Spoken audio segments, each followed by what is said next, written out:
Well, good morning everybody, and this handsome gentleman here beside me is Bob Whetstone, and Bob is one of the legends of music in Australia, jazz music in Australia, and he's had a very interesting life.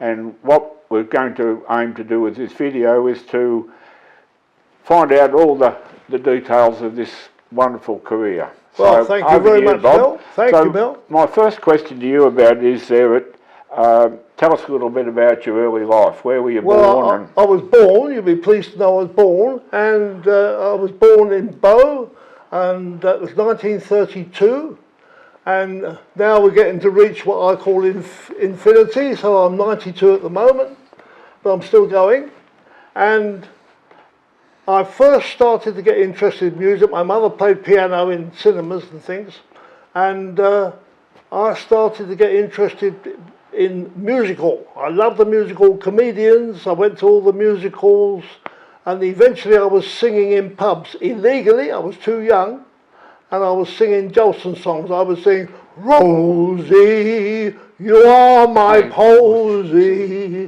why you are my heart's bouquet. I would sing all these Jolson songs, and I was getting paid as well. Yep. Good stuff. Anyway, later on, I joined the Salvos. They loaned me an instrument and taught me to play, and I joined the Silver Band, and I was happily moving along doing all of this sort of thing when suddenly I got involved with jazz music. Yes. And we had a tremendous trumpet player almost as a neighbour for me called Freddie Randall. He was a hot Dixieland trumpet player, to say the least. We called him Muggsy Spaniard Mark II. Yes. Anyway, then we had Humphrey Littleton. I was very impressed. He was putting his band together, building his style, and lots of friends of mine were playing with him. And then we had George Melly, who was a friend for me of all of his life, very funny man. Basically a singer and a comedian and a uproarious person was George. I could talk about him for days, but I won't, because I will tell you a story now that happened to me.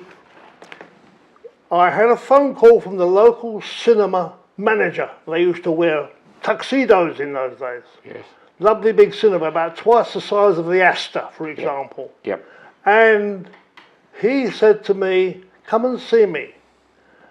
Mr. Bernstein, I said, oh yeah, he wants a jazz band played on Sundays between the films. I said, right? He said, no, I know nothing about this. So all I can say is, how would you do it? I said, well, what films? He said, we could only show one big film because of the religious laws in England. They were religious laws. And he said, what we've got to do is put you on for an hour with your band, because they're telling me your band's reasonably popular in this area. I said, yeah, we can come and do it. What are we going to get? What was the band called? It was called Bob Whetstone Stompers. Right. Bob Whetstone Stompers. And the first thing they did was say, you could have a free meal in our new Chinese restaurant. I've never had Chinese before. You can bring your friends along, which was our girlfriends really. And what else you can do is you can rehearse if you wish. And we thought, get there early and rehearse it in a cinema. Lovely. Yeah. And we did all these things, and we played many, many times for an hour to the audience. We were building our own audience, and we were all our own fans, and we were doing all these things. And then the real classic thing was he called me again and he said, Mr. Bernstein is bringing over these American guys to play. And I want you to play in the foyer, great big foyer, because Mr. Bernstein's going to change the crowd over on Wednesdays. In other words, he's going to completely change the audience and everybody pays, and so he gets twice the thing. And I said, right. I said, who are these guys? He said, well, somebody called Duck. And I said, Duck. A jazz musician called Duck. Yes, he said, he's very popular in a big band. I've never heard it, but it's supposed to be wonderful. I said, you're not talking about Duke Ellington, are you? Because I know he's coming. He said, yes, it could be him. I said, you want me to play for Duke Ellington in the foyer? Yes. I said, you're on, okay? Now this is a classic story. He gets us all together, all his stuff, and he says, right, we're doing this, we're doing that, and I am going to provide some alcohol for the band, because I'm told they like alcohol. And he said, well, what I would like you to do to the chief usherette is to be ready to serve this brandy and whatever they would like. And she said, hang on, hang on. That band there, that picture, I am not serving drinks to niggers, she said. And he said, but that's your job. My old man will go potty if he finds out that. And I said, stop, everybody stop, because I was only sitting on there, stop. I know someone who will serve the drinks. And they said, who's that? I said, me. I will get here early and serve the drinks. And from then on, I served drinks to great American bands and got very popular with them. Yeah. That's the story. I'm not going to tell you anymore. It goes on and on and on. Yeah. I met Count Basie and I met Bechet, of course. He was always coming. Yes. Didn't meet Armstrong at that time, but certainly met many other great bands. Cannonball Adderley, lovely guys. Yes. Great band. Yeah. Well, that was good. Now tell me, did you have any interaction with any of the Australians coming over to England? Well, that time I certainly did, because you know I went out, but I got to know Cootie Williams quite well, because he was a big part of the leadership of the band, and I had a few chats with Johnny Hodges, who was my favourite at the time. Yeah. Now, what about the Australians that were coming over? Well, much earlier than that. I used to go to the Cook's Ferry Inn where Randall used to play. It was our main jazz, a wild little pub out in the marshes outside of the East End of London. And I saw Graham Bell. Really? Yeah. So was that on their second tour I think it was their first tour, because that was the time they played in Leicester Square. Yes. And somehow they got the locals dancing, or the locals, when I say locals, they were sort of kids that lived in that area, and they started to dance to jazz, and that was the beginning of this peculiar English style of jiving. Yes. Which is a special style. They developed. They all came from ballet schools and things like that in London to do these dance, and it was Graham was playing. We were very enthusiastic about Graham. We thought it was a different sound. We called it the Australian sound, of course. Yeah. Do you think that why was it different? What was different about the sound? Well, to start with, they had a heavier rhythm section. They usually had a tuba, drums, banjo, piano, and that was quite a heavy rhythm section. Yeah. And we quite liked that, particularly playing tunes like South. It would go bum, ba-dum, ba-dum, ba-dum, bum. And we thought that was great, you know. I wouldn't think it was so great now, but I did then. Yeah. And then of course there was many other bands used to play there. You know, that's where I met George Melly at the Cook's Ferry Inn. Yeah. But I wasn't even old enough to go in a pub. Yeah. You were then there with him. Yeah. So did you actually have any formal lessons, or the ones from the Salvation Army? Only the Salvation Army and the Silver Band. I mean, they taught you how to blow wind instruments. But I did go to formal lessons much later. Only when I was actually earning money playing music did I go and have lessons. Probably it's what Ian Smith does as well. Yeah. Yeah. Okay. So, of the bands that you had before you came out here to Australia, and we'll talk about it in a little while, who are the other bands that you recorded with before you came out here? Well, I recorded with the John Mason Band, which was a very good band, full of ex-Humphrey Lyttelton guys, etc. But I was lucky enough to play with a lot of gigs, not recordings, with people like Sandy Brown, who was Yep. a very, very interesting jazz musician, Yep. with George Melly, a lot with George Melly, and I recorded with George Melly, Yep. and the guys that played with him. I suppose I was lucky enough to know so many of the early guys that played. The Barber Bilk Ball situation, Yep. I was never big on those bands. To me, they were just entertaining bands, good enough, pleasant enough, but they weren't great jazz bands. Yep. And around about this time, I'd heard so many good Americans like Red Allen and Armstrong and all that live, Yes. that I thought to myself, we're never going to be like these guys. Yeah. We're always going to be copyists. Yeah. And I still believe that. Yeah. There's only a few exceptions to that, and I would say Bob Bernard's one of them. I Yeah. think Bob Bernard is the greatest musician ever to come out of Australia, Yeah. and I'm that fanatical.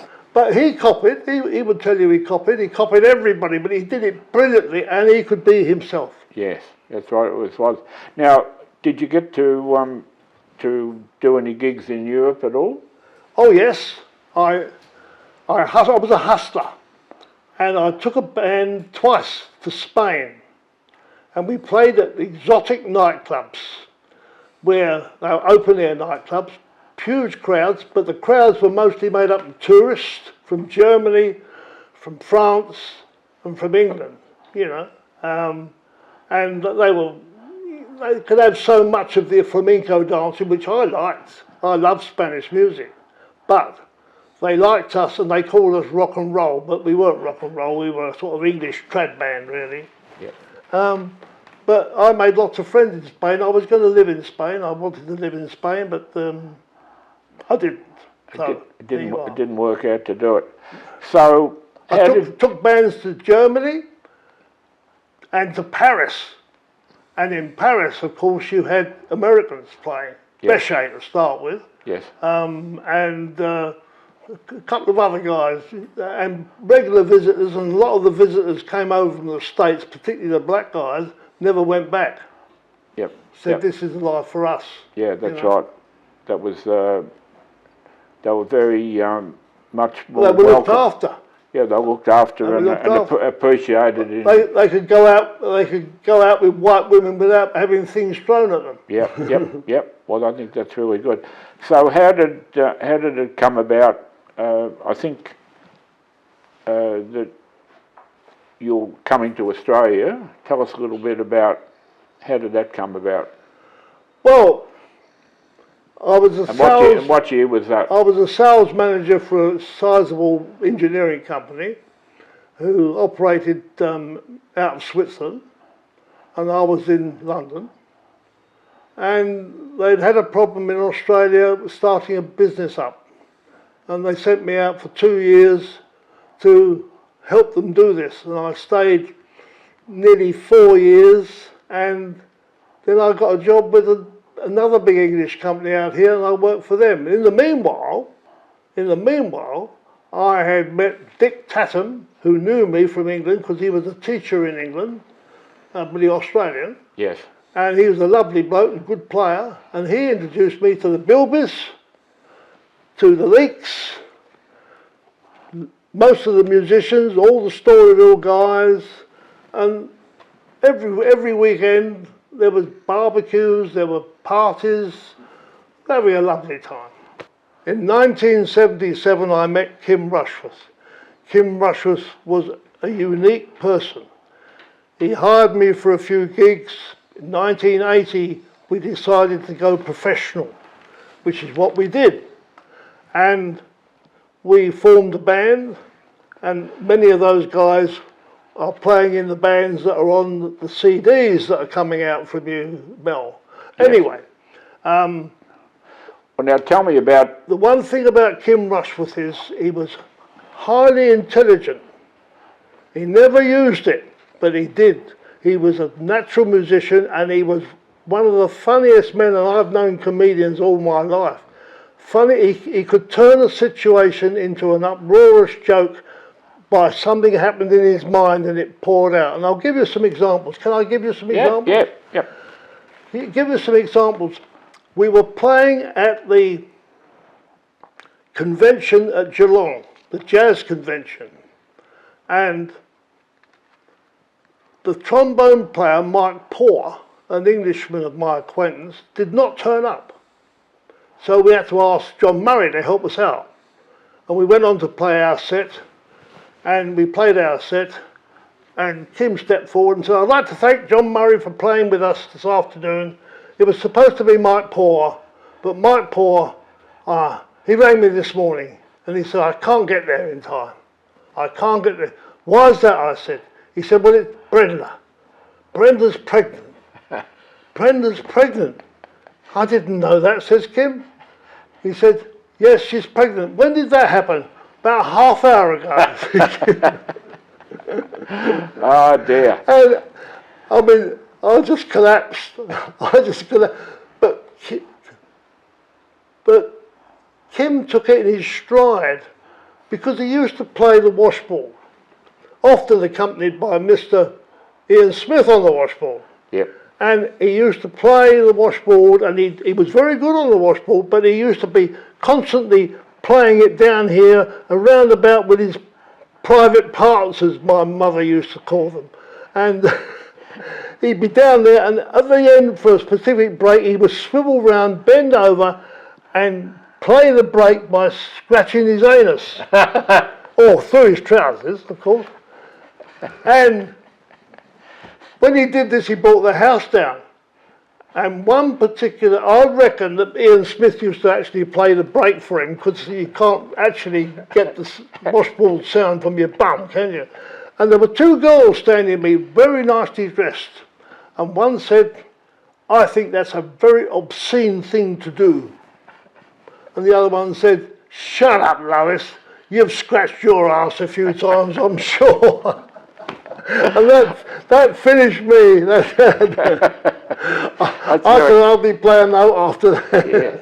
Now, just go back a little, backtrack the origin of that band, because we're going to talk about how the name Maple Leaf came about. So, can you talk us through that a little bit? Well, I wasn't there, yeah. But apparently a piano player played the Maple Leaf Rag, which is written by Scott Joplin in Sedalia, the USA.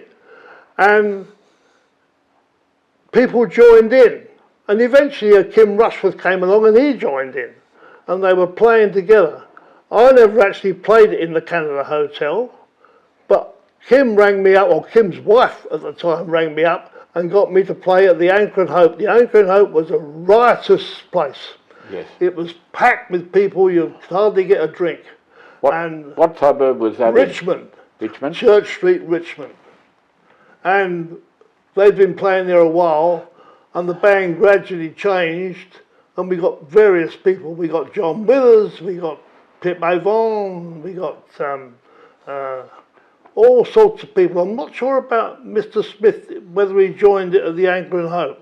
Well, we can ask him later. We don't know, but we had 1,000 stories about the Anchor and Hope.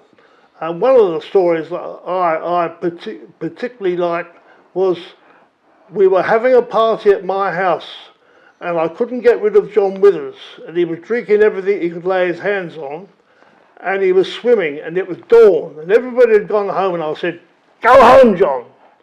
And he said, you've got some whiskey, give me some whiskey. I said, I'll give you one whiskey.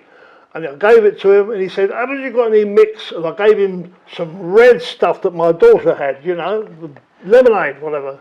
And I poured it in, and he drank it. I said, now go home. And there was a taxi, I've got to wait for him, and off he went. He didn't live far away.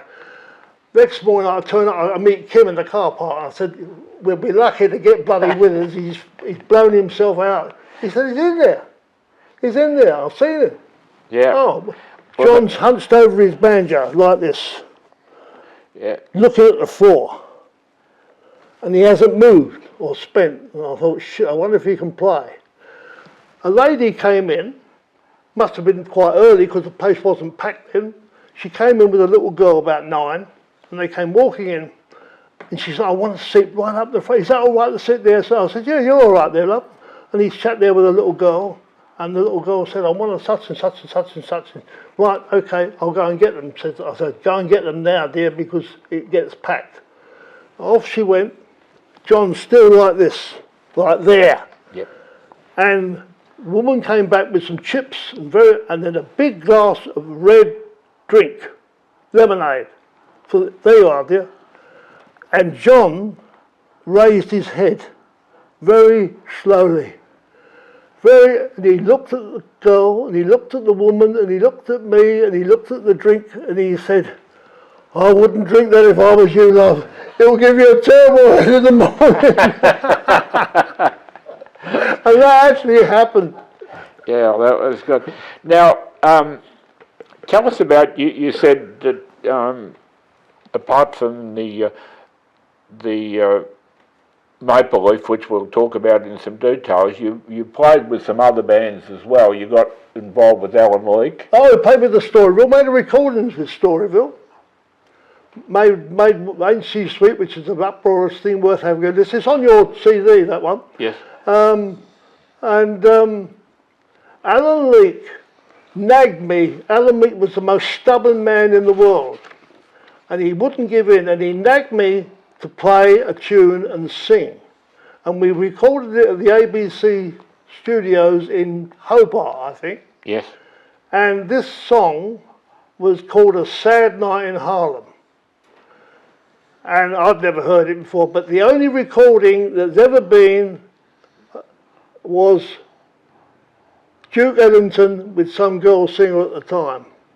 And it was written quickly because Joe Louis had been knocked out by Max Schmeling, the German, in the heavyweight championship of the world, and Harlem went. So that was a sad night in That Harlem. was a sad night in Harlem. Yeah. And I said, who's going to sing it? He said, it'll sound great. You had to know Alan. So we played it, mostly trumpet, and I sang it. And I'll tell you what, I like it. Good. Now, not then, I would have walked away from it. Yeah. I liked it, and that is on your Yep. 2 CDs. Yep. So tell us about your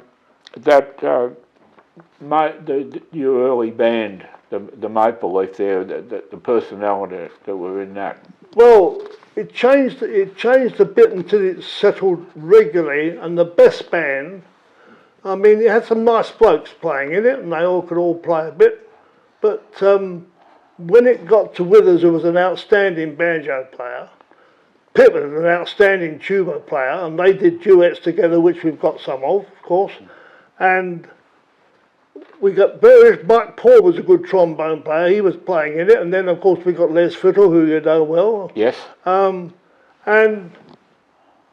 Ian Smith joined us, I think he was with us 5 years.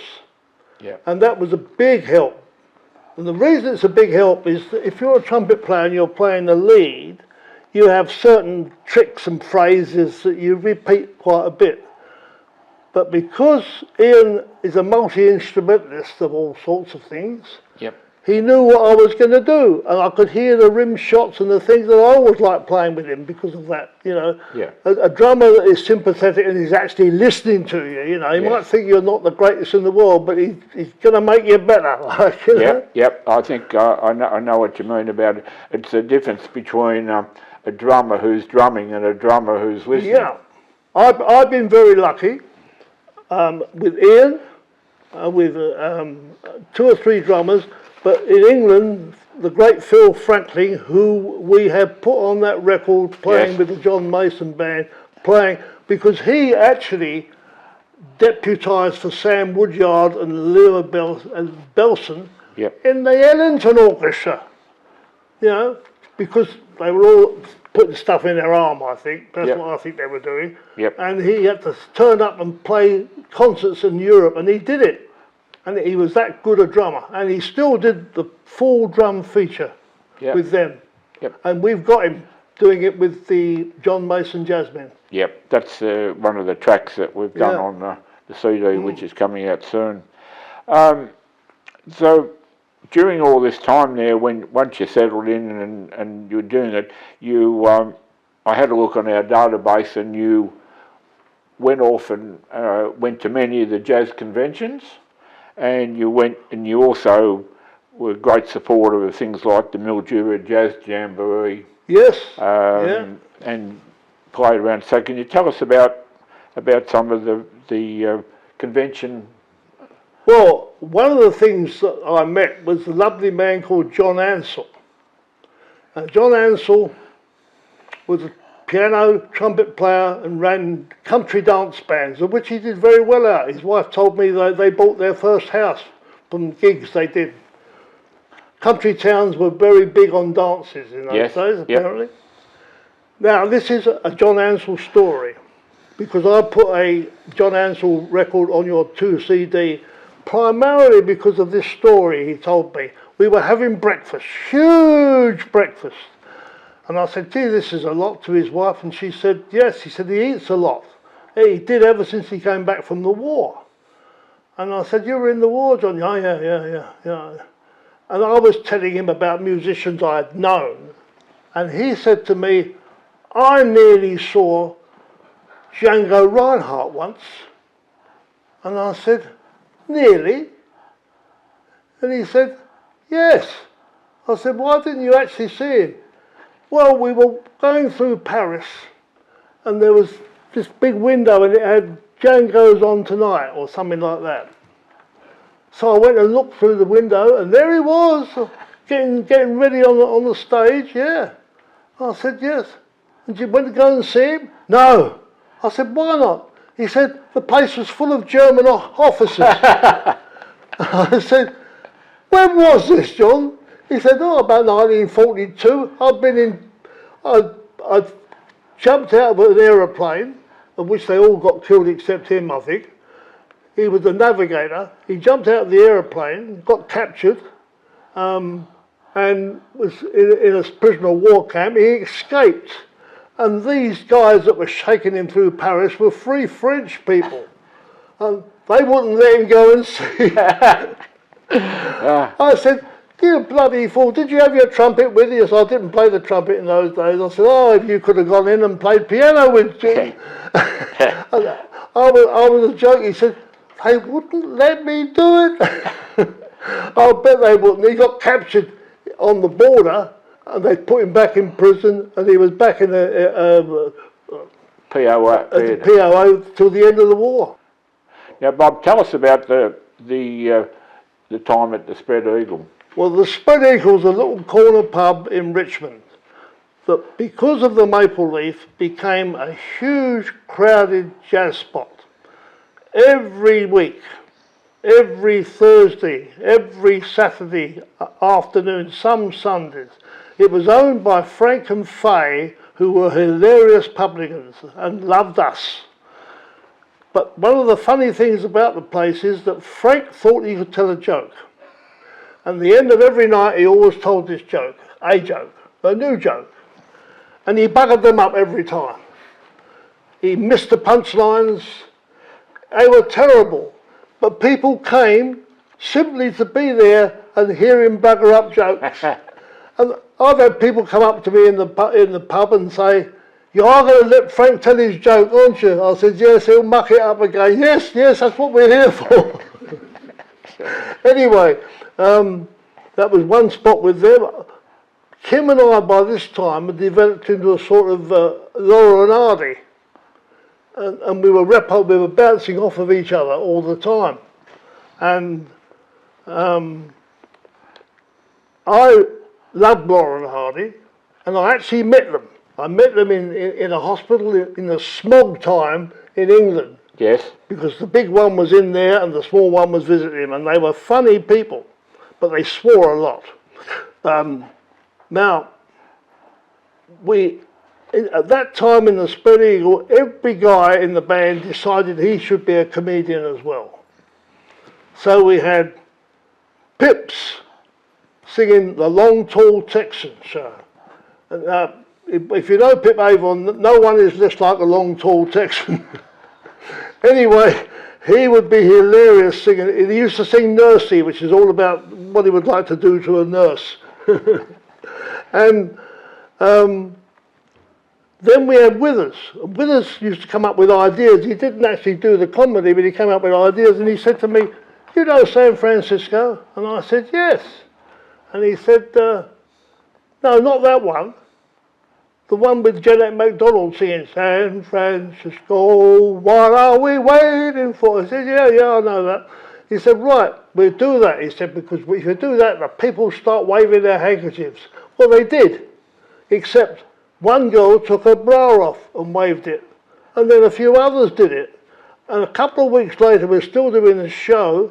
Some of them are feeling under their skirts and coming out with their knickers.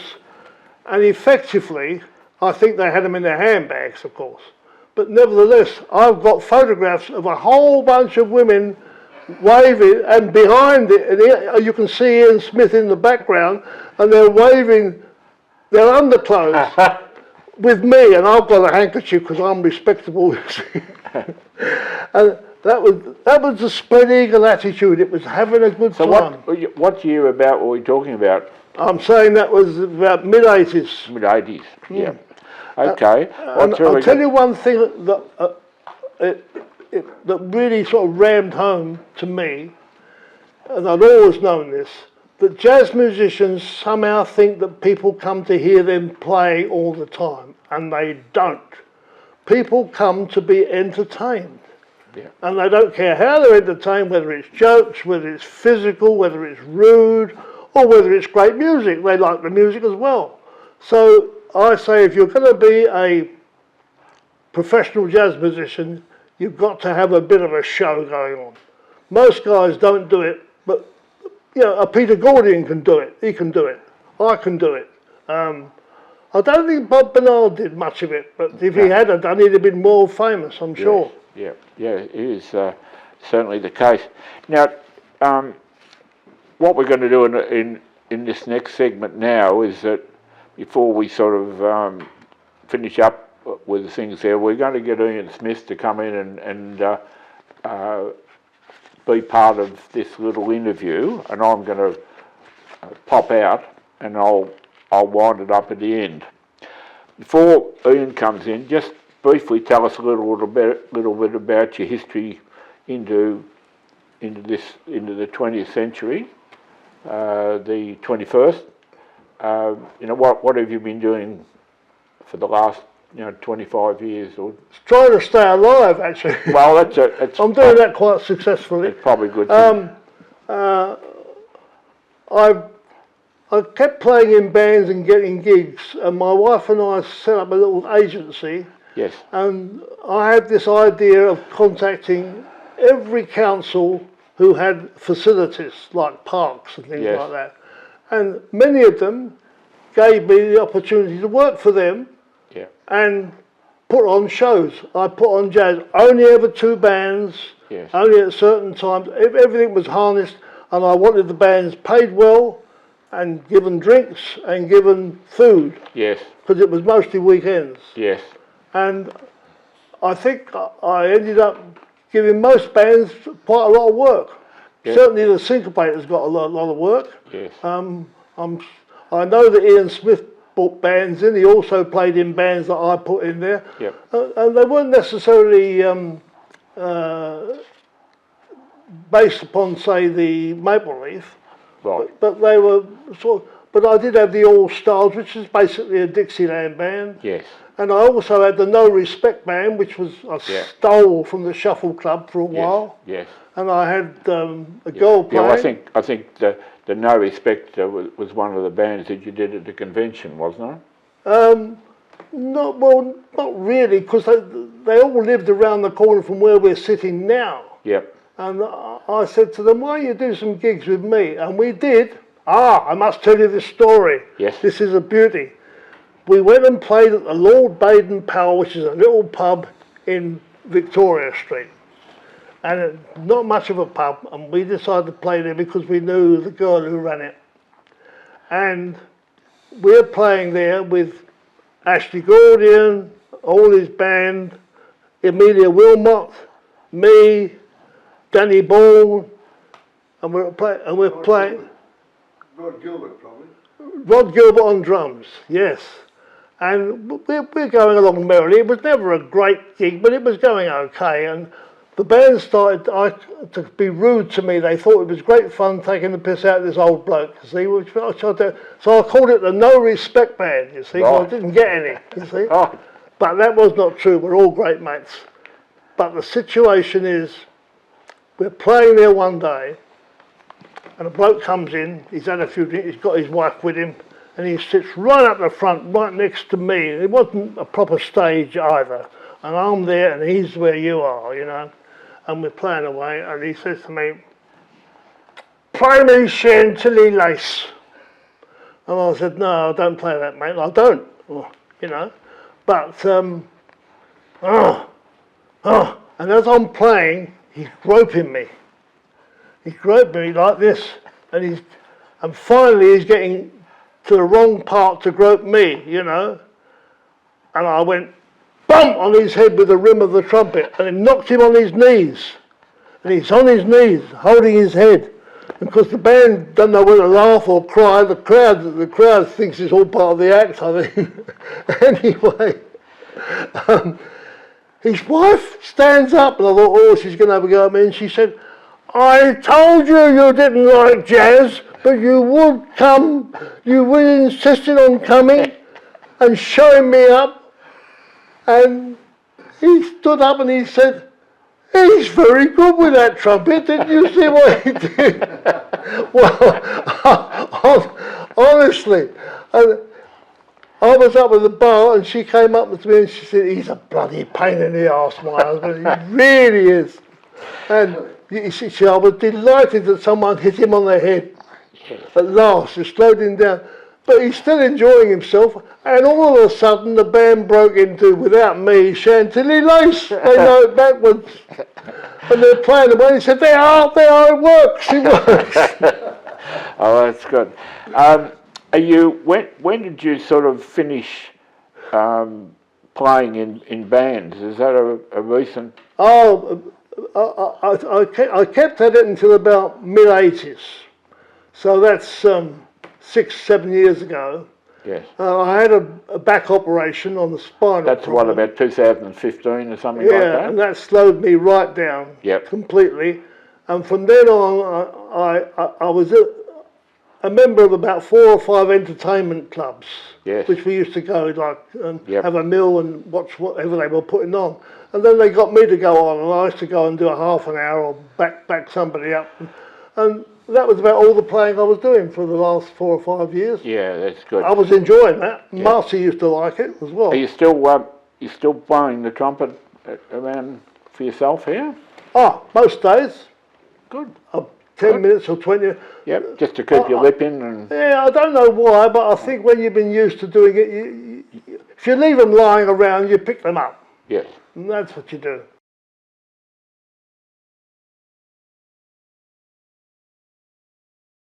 Hi, Ian.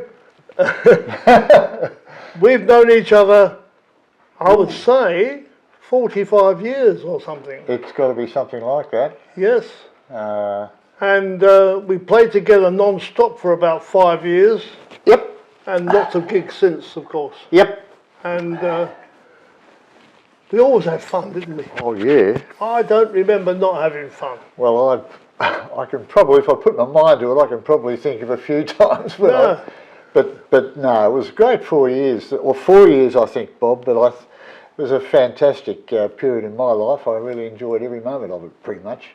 Well, one of the things that I remember, I don't think I can ever remember me losing my temper or rag with any musician at any stage.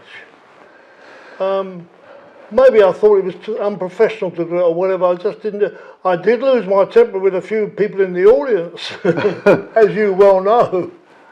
Well, I can recall one situation where you handed your spectacles to Les Fithall, I think, and... No, it wasn't Les, it was Kim's mate. Kipper Kearsley. Kipper Kearsley, yeah. Trombone he was. There we were playing away at Tommy Bent's Wine Bar. That's the one in Bay Street, Brighton or somewhere. And the glasses went to Kipper and the trumpet went to someone else. I think Kim might have got the trumpet. and off you waded into the middle of the audience to have words with a young man who'd managed to upset both your daughter and yourself a few weeks previously in a fish and chip shop, I believe. And they actually left the place. And it was worse for him because his mates were laughing at him. Well, I was a bit worried at the time. I thought, what's going to happen here? You were giving this bloke what ho and almost prodding him in the chest. Oh yeah, if he'd have got stroppy, I'd have knocked him down. I know you would have. Anyway, that night was another strange thing. There was a guy in the corner of the bar, all footballers, and one bloke had kicked a lot of goals for one of the big teams, and they were celebrating. Yeah. And when I came back from that circumstance, I had to walk past them, and the bloke who kicked these goals, I can't remember his name, but he was a big full forward, and he said to me, "Yeah, mate," he said, "that was bloody sight more exciting than I had this afternoon." Yeah, well, I haven't heard that part of that story. Yeah, it did. Yeah, fantastic. He said to me, "You know, they were all merry," and they said, "Gee, we thought it was all going to happen here." Yeah. No, we had some fantastic times down there and in every other place too. The Anchor and Hope, as previously mentioned, was always on fire, as it were. Yeah. And the spread. No, great times, great times. But and Kim, you would have remembered a lot of the Kim situation. Oh, he was a funny man. Did I tell them? We haven't actually told them about the spitting joke. We were telling that earlier. Oh no, you want to? Oh, the spitting joke. Pip Avon, as you reminded me, used to clear his throat, take a long while clearing his throat, and then he used to spit. By this time, everybody in the room's looking at him, you know. He'd spit. You hang on. You've left a bit out. The bit to do with Kim slapping him on the back. Oh yes, Kim whacked him on the back, and that made him the spit come out. You see. And Pip would say, "Mate, you've made me swallow it. Now now I've got to start again." Yes, it was all part of the, and this was never written down or rehearsed. It just happened. Evolved. And then repeated again. Yeah. But the spit would go up in the air, mythical spit. It didn't exist, of course. And I reckon it was Ian with his drumstick going, "Here it goes, here it goes, here it goes." And Kim used to make a buzzing noise on his clarinet like a fly, you know. And here it goes, round the room, and then round again. And finally it ended up in the corner where a big fan of ours called Big Sam. Actually, and before that, clear away, folks. Oh, yeah. Clear away, folks. Yes. He's never missed yet, but it could be the first time. Yeah. You know, so there'd be a part in the sort of... This all took about 10 or 15 minutes. I mean, it was like a show. And by this time, we're all killing ourselves with laughter at ourselves, let alone them, and the audience. And finally, it would reach the corner where Big Sam was a great long guy who'd been a professional goalkeeper in England. And he's leaning there and he's got a large glass of beer. And he'd be watching this mythical spit go around the room. And somehow it always ended up with him, and he as if it had gone in his beer. Donk on the cowbell. Donk. That's mine. The red one. No, not that one, the red one. That's interesting actually, because it's playing Chimes Blues. That's red thing. Are you still rolling? Excuse me, Mr.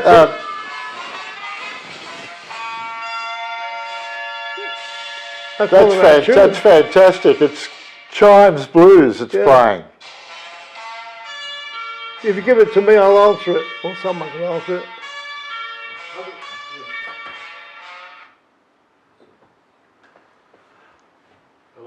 We'll go to message, man. They'll leave a message, whoever it is. Okay. So when you how much time do you think you've done enough of that, Daryl? Did we finish the story? It was a great story. Hang on. Hello, what are you going to do? Have a real trumpet. Oh. I don't know. We used to play two trumpets together. Did we?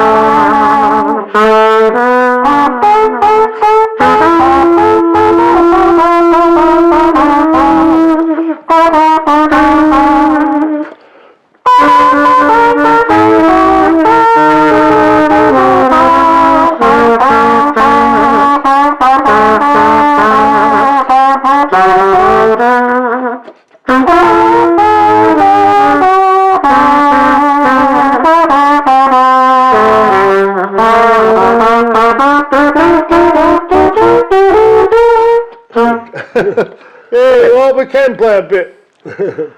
Well, you're sifting short and sort some of that out. And Well, put some. that's right. What we've tried to do with this is to distill the essence of the real Bob Whetstone, and Well, it's a large chunk of my amongst it life. all, we've actually learned a little bit about music as well, which Yeah. is really, really good. But what an interesting life you've had, and thank you for the little segment that you did with Ian, because I think that sort of sets the flavour of the kind of music that the band had, full of enthusiasm and fun. And I Yeah. like the idea that you're talking about that.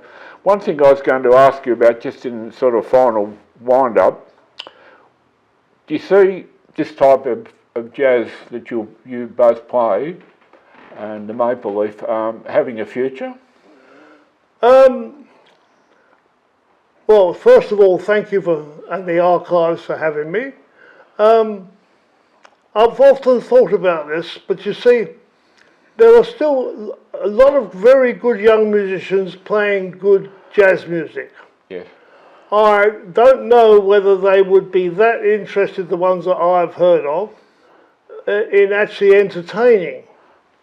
And I think to be an entertainer, you would have to have a lot of time for the great stand-up comedians. Yes. Like going back as far as Max Miller, and a guy you've never heard of called Chubby Oates, which was the funniest man I've ever seen, and I worked with him. He was a great stand-up comedian and a great singer, but he wasn't a musician. Yeah. So what I'm really saying is, unless a group of people came together and wanted to have humour and could play, it's unlikely it would be like the Maple Leaf. But it could be like something completely different. I mean, you could say, well, if the Beatles all came together through circumstance, Yes. you know, I'll tell you one story about me. I nearly told you. I was playing in the 51 Club, which is the Ken Collier Club, which is a New Orleans club. Yes. And I used to do Sundays afternoons. And the interval band on this particular day, who was going to play for a short while and give us a break, was called the Rolling Stones. And when you got out of the bloody cellar this place was in and went over to the Porcupine pub, which is still there, you could go and get beer. And I went over there, and there's this bloody Rolling Stones band who I'd never heard of before, all around the bar. And there's this little bloke carrying on an arm in, and I thought, right, I went up to him and said, look, son, the next time you bloody do that, you'll get a thump. And he said, F off, you old. And I said, come here.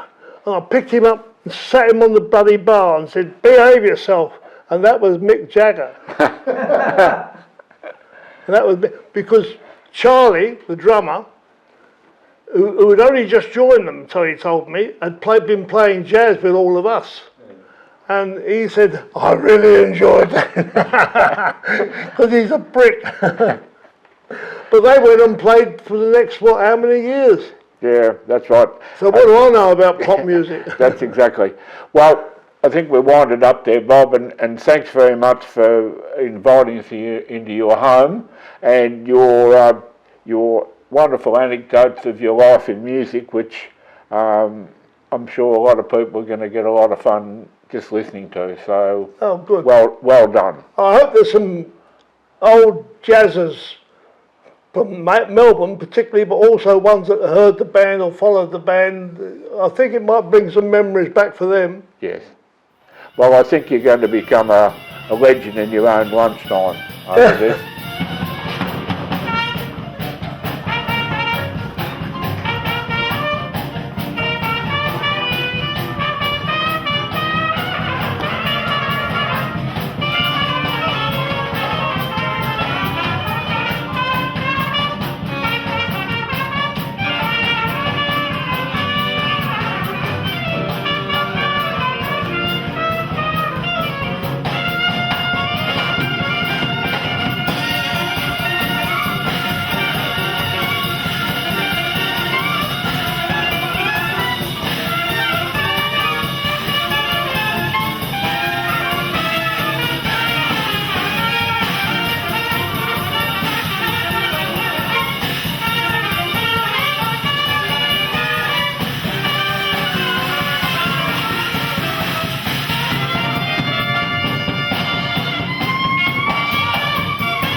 Thank you very much, ladies and gentlemen. That's all the time we've got for the time for.